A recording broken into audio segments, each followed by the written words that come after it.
the Aardvark, and the windy weather. Whoosh! A wild wind whisked Aden's hat right off his head. "Wendy's the name, weather watcher extraordinaire," she declared. "Want to help me watch the weather?" she asked. "It's a whirlwind of fun." They whooped and whizzed through wavy grass. What a windy workout! This way's warm, that way's wintry, and that one's way too wet.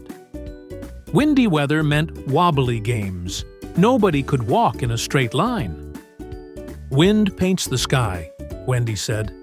"We just need to watch wisely." "Weather watching makes me waffle. Hungry?" Aden laughed. "Ooh."